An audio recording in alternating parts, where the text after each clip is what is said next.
Bonjour les amis, je suis Caroline de Souffle Quantique et cette semaine je vais vous parler du temps. Non pas du temps qu'il fait, mais du temps tel que nous le percevons en tant que temps linéaire ou en tant que temps cyclique ou encore en tant que temps spiralé. Et je vais vous partager combien cette compréhension du temps change notre perception et notre connexion à nous-mêmes, aux autres et à l'univers. Cette quête de réflexion a commencé tout simplement grâce à mon fils aîné qui passait son BTS l'année dernière et qui avait besoin de soutien pour le français. Et j'ai découvert que le programme de BTS de français pour 2019-2020 était entre autres Pourquoi est-il urgent de ralentir. J'ai trouvé ce sujet très intéressant et philosophiquement parlant, j'ai appris beaucoup de choses en contribuant à aider mon fils pour qu'il puisse avoir une bonne note en français à son BTS. Et donc, ce que j'ai découvert et qui a été le début de ma quête beaucoup plus vaste, qui a des conséquences vraiment au niveau spirituel et au niveau de qui nous sommes en tant qu'humanité et notre place dans l'univers, eh bien, c'est que la notion linéaire du temps, c'est-à-dire du temps qui va de A vers B, de 15h à 17h, c'est tout récent qu'elle se soit imposée comme ça à l'ensemble de la planète comme concept partagé. Aujourd'hui, on voit même les Maasai qui ont des téléphones portables ou les Berbères dans le Haut Atlas ou dans le désert. Tout le monde sur la planète regarde l'heure sur un téléphone. Et ça, c'est très nouveau. Et ce que ça génère en fait comme problématique, c'est que cela crée l'idée qu'il y a toujours une relation de cause à effet. C'est parce que si je fais ça en A, j'aurai quelque chose en B. Ça donne un temps donc linéaire comme ça. Et or, ce temps linéaire, il est tout à fait illusoire et ne correspond pas du tout à nos rythmes physiologiques. Ce temps, c'est le temps du mental, mais ce n'est pas le temps de notre physiologie cellulaire. Et ce temps, il fait que nous nous interdisons le droit à l'échec, puisque plus jamais on ne peut revenir en arrière. Si on prend l'exemple des paysans et des récoltes, dans le temps, il y avait dans cette notion de temps cyclique, une année la récolte est mauvaise, mais l'année prochaine elle peut être bonne. Si vous faites un potager, eh bien vous savez que chaque année on apprend, on progresse et du coup on améliore nos semis. Mais là, dans l'idée qu'on ne peut pas revenir en arrière, que ce qui est passé est révolu à tout jamais, ça nous met dans un sentiment d'impuissance et de difficulté à apprendre des leçons de la vie.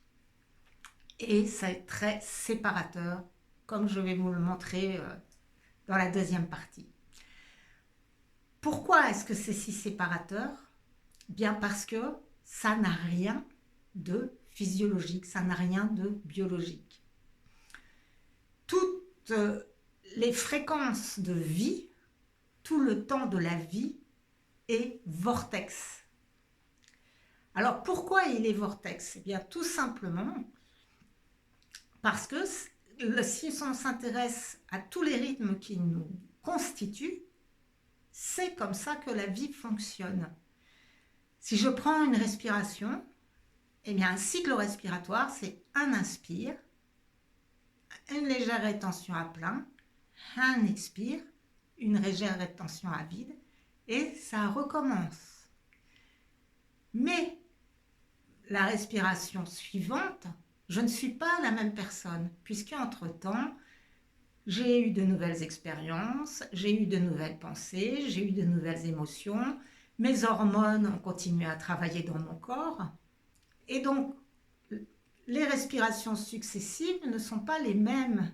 À chaque fois, elles repartent à comme un niveau, on va dire, différent, puisque j'ai changé entre deux respirations. C'est la même chose pour les battements du cœur. Une contraction, la systole, relâchement, la diastole. C'est un rythme pulsatile. Si on s'intéresse au cycle féminin, qui est donc majoritairement sur 28 jours, c'est encore plus flagrant que nous sommes donc dans un cycle en vortex. Si on s'intéresse à l'électron, on parle du spin de l'électron. Il fonctionne en vortex. Si on s'intéresse à la rotation de la Terre autour du Soleil, on nous l'a toujours représenté comme quelque chose de figé, en cercle. Mais c'est faux, puisque la Terre est dans l'univers à plus de 110 000 km/h. Donc, c'est un vortex. Nassim Haramein a fait une très jolie petite animation sur ce sujet. Et un des auteurs qui parle très bien de ce temps spiralé, c'est Philippe Bobola. Je vous mettrai une de ses vidéos en lien dans mon commentaire ci-dessous. Et donc, qu'est-ce qui se passe quand nous nous coupons de ce rythme naturel? Nous nous coupons de notre propre rythme biologique.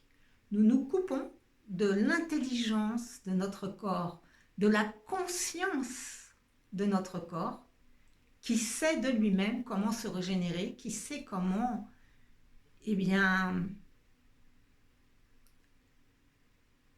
déployer ses meilleures capacités dans ce rythme qui lui est propre pour que nous offrir des expériences optimales dans cette troisième dimension.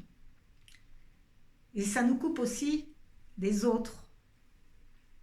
L'impression que nous sommes séparés de l'autre. Et ça nous coupe de l'univers. Et à la place de devenir inclusif, d'avoir la conscience que nous formons partie d'un tout et que chaque petite partie est incluse dans le plus grand, l'électron qui fait partie d'un atome, qui fait partie d'une molécule, qui fait partie d'une cellule, qui fait partie d'un tissu, qui fait partie d'un organe, qui fait partie d'un organisme, l'organisme qui fait partie de la Terre qui fait partie du cosmos. Eh bien, quand on est dans ce sentiment d'inclusion, on est dans un sentiment de sécurité. Et quand on se sent séparé, eh bien, on ressent un sentiment d'isolement très profond. On ressent donc de la peur, de l'insécurité. Ça réveille nos codes de survie qui sont l'agression, la résignation par, on va dire, le ne plus pouvoir bouger, l'immobilité ou la fuite. Et donc ça génère les comportements que nous observons et qui sont exacerbés en ce moment par la crise, non pas seulement sanitaire, mais surtout de conscience que nous traversons. Dans cette histoire de temps linéaire, j'aimerais faire une petite digression sur l'histoire aussi de intérieur-extérieur, qui est très très illusoire, et juste amener à votre conscience tout simplement le fait que, est-ce que les 4 éléments, les 5 éléments sont à l'intérieur de nous ou est-ce qu'ils sont à l'extérieur? Quand je mange une carotte, elle provient de la terre. Quand je la regarde, elle est à l'extérieur.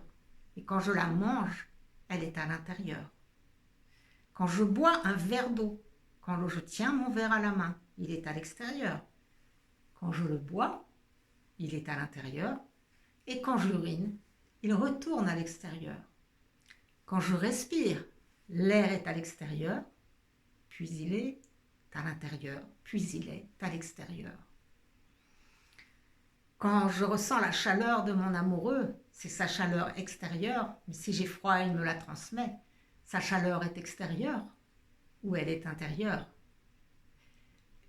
Avoir la conscience, en fait, que nous sommes en interrelation permanente, comme ça, entre l'intérieur et l'extérieur, nous aide aussi à reprendre conscience de notre interconnexion à tous les niveaux. Et quand on reprend conscience de cette interconnexion, quand on reprend conscience que nous sommes non seulement des êtres de matière, mais aussi des êtres d'énergie des êtres vibratoires, on commence à reprendre conscience de la responsabilité que nous avons de prendre soin de notre monde intérieur, puisqu'il n'y a pas de séparation entre notre monde intérieur et notre monde extérieur. Ce qui amène à la responsabilité de prendre soin de nos pensées, de nos émotions, de nos attitudes, de nos comportements, puisque nous commençons à avoir cette certitude que cela a un impact bien plus vaste que de concerner notre seule petite personne qui se croit isolée. C'est l'histoire d'un seul battement d'aile de papillon peut créer une tempête à l'autre bout de la planète. Et donc tout ce que je partage dans Souffle Quantique a cette vocation de nous transmettre des outils pratiques adaptés à chacun pour que peu à peu nous reprenions cette souveraineté sur notre monde intérieur. Parce que je ne peux pas changer le monde extérieur. Si je veux changer le monde extérieur, si je veux changer les autres, ça me met dans l'impuissance et la résignation. Par contre, si j'ai la conscience qu'en œuvrant de plus en plus en paix, en contactant de plus en plus ma sagesse intérieure, ma résilience, face aux épreuves que nous traversons en ce moment individuellement et collectivement, eh bien je fais ma part de colibri pour que les semences que je sème aujourd'hui, je puisse les observer concrètement dans ma réalité de demain, puisque ce que nous observons collectivement, c'est la somme des pensées, des émotions, des croyances partagées de l'humanité. C'est ça qui crée notre réalité. Donc vraiment, je vous invite et je nous invite à porter cette attention sur notre monde intérieur pour en faire un beau jardin fleuri, rempli de joie, d'amour, de paix, d'harmonie, de beauté et de toutes les belles valeurs que vous souhaitez voir fleurir sur cette terre. Je vous embrasse.